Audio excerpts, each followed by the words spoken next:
എറണാകുളം ഇടക്കൊച്ചിയിലെ യുവാവിന്റെ മരണം കൊലപാതകമെന്ന് പോലീസ്. പെൺസുഹൃത്തിന്റെ ഭർത്താവാണ് കൊലപാതകം നടത്തിയത്. പ്രതിയും ഭാര്യയും പോലീസ് കസ്റ്റഡിയിൽ. ഇന്നലെ രാത്രിയാണ് പെരുമ്പടപ്പ് സ്വദേശി ആഷിഖിനെ വാഹനത്തിൽ മരിച്ച നിലയിൽ കണ്ടെത്തിയത്. വിവരങ്ങളുമായി ഉമേഷ് ചേരുന്നുണ്ട്. ഉമേഷ്, ഈ ഇവർ തന്നെ സമ്മതിച്ചോ ആഷിഖിനെ കൊലപ്പെടുത്തിയതാണെന്ന്? എന്താണ് ഇതിലേക്ക് നയിച്ചത്? മറ്റു കാര്യങ്ങൾ? ഇയാൾ കുറ്റം സമ്മതിച്ചതെന്നാണ് പോലീസ് പറയുന്നത്. ഇന്നലെ രാത്രിയിലായിരുന്നു സംഭവം ഉണ്ടായത്. ഇടക്കൊച്ചി കണ്ണങ്ങാട്ട് പാലത്തിന് സമീപം ഇന്ദിരാഗാന്ധി റോഡിൽ ആളുകളുടെ സ്ഥലത്ത് നിർത്തിയിട്ട ഒരു ഇൻസുലേറ്റഡ് വാഹനകത്തെ മുൻസീറ്റിലാണ് ഈ ആഷിഖിനെ രക്തം വാർന്ന നിലയിൽ കണ്ടെത്തിയത്. അതിനുശേഷം പിന്നീട് എറണാകുളത്ത് ജനറൽ ആശുപത്രിയിൽ എത്തിച്ചു. പിന്നീട് മരണവും സംഭവിച്ചു. ഇത് ഒരു സ്ത്രീയാണ് ആഷിഖിനെ അവിടെ കൊണ്ടുവന്നത് എന്ന് പോലീസ് തിരിച്ചറിഞ്ഞിരുന്നു. ഇവരെ പോലീസ് ഇന്നലെ തന്നെ ചോദ്യം ചെയ്തിരുന്നു. ആ സ്ത്രീ പറഞ്ഞതനുസരിച്ച് ഇങ്ങനെ വാനിൽ നിന്ന് വിളിച്ചു പറഞ്ഞതനുസരിച്ച് ഒരാൾ രക്തം വാർന്ന് കിടക്കുക കണ്ടു. അങ്ങനെ പറഞ്ഞതനുസരിച്ച് അവിടെ ചെന്നു.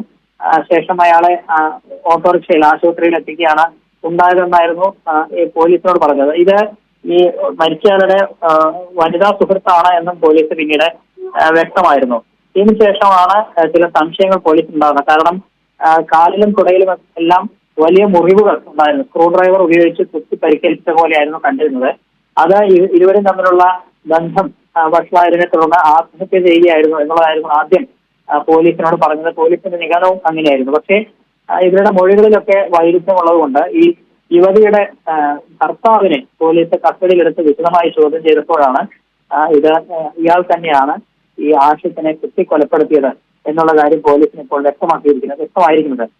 ഈ ഭർത്താവ് തന്നെ പോലീസിനോട് ആ കുറ്റം സമ്മതിച്ചു എന്നാണ് പറയുന്നത്. അതായത് ഇരുവരും തമ്മിലുള്ള ബന്ധം വഷളായിരുന്നു. പിന്നീട് ഈ ശല്യം തുടർന്നപ്പോൾ ഈ ഭർത്താവ് തന്നെ ഈ ആഷിഖിനെ കൊലപ്പെടുത്തുകയായിരുന്നു. ആ കൊലപ്പെടുത്തുന്ന സമയത്ത് ഈ യുവതി അവിടെ ഉണ്ടായിരുന്നോ ഇല്ലയോ എന്നുള്ള കാര്യത്തിൽ ഒരു വ്യക്തത വന്നിട്ടില്ല.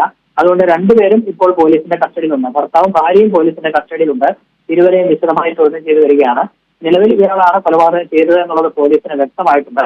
കുറെ കൂടി ഇക്കാര്യത്തിൽ ചോദ്യം ചെയ്യൽ പൂർത്തിയായാൽ അറസ്റ്റ് അടക്കമുള്ള നടപടികളിലേക്ക് കടക്കുന്ന ആളെ ആയിരിക്കും കോടതിയിൽ ഹാജരാക്കാനുള്ള സാധ്യത എന്നാണ് കരുതുന്നത്. ഉമേഷ്, ഈ കൊലപാതകത്തിന് ശേഷം ഈ വനിത ഈ വാഹനത്തിന് അരികിൽ തന്നെയുണ്ട്. അവരാണ് പോലീസിനെയും മറ്റുള്ളവരും വിവരം അറിയിച്ചതെന്നാണ് ഉമേഷ് നേരത്തെ നൽകിയ വിവരം. ഇനി അറിയേണ്ടത് കൊലപാതകത്തിൽ ഇവർക്ക് പങ്കുണ്ടോ എന്നുള്ള കാര്യമാണ്. കൊലപ്പെടുത്തുമ്പോൾ ഈ ഭർത്താവിനൊപ്പം ഇവരുണ്ടായിരുന്നു എന്നുള്ള കാര്യമാണ് ഇനി ചോദ്യം ചെയ്യലേ മനസ്സിലാവുകയുള്ളൂ. എന്നാൽ അതിനുശേഷം അവരോട് ഉണ്ടായിരുന്നു എന്നുള്ള കാര്യം ഉറപ്പാണ്.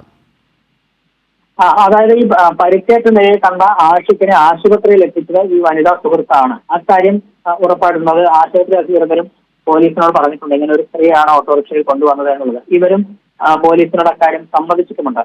അത് ഈ കൃത്യം നടന്ന ശേഷമാണോ ഇങ്ങനെ ഉണ്ടായത് എന്നുള്ള കാര്യത്തിൽ മാത്രമാണ് ഒരു വ്യക്തത വരാനുള്ളത്. അതുകൊണ്ടാണ് പോലീസ് ഇപ്പോഴും അവരെ കസ്റ്റഡിയിൽ നിന്ന് വിടാത്തത്. അതുകൊണ്ടാണ് ഇപ്പോഴും അവരെ കസ്റ്റഡിയിൽ വിശദമായി ചോദ്യം ചെയ്തു വരുന്നതും ആ സാഹചര്യത്തിലാണ്. ഇവരുടെ കൂടി അറിവോടെയാണ്, അല്ലെങ്കിൽ ഇവർ പറഞ്ഞിട്ടാണ്, അല്ലെങ്കിൽ രണ്ടുപേരും കൂടി ആസൂത്രണം ചെയ്തതാണോ ഈ കൊലപാതകം എന്നത് മാത്രമാണ് അക്കാര്യത്തിലാണ് ഒരു വ്യക്തത വരാനുള്ളത്.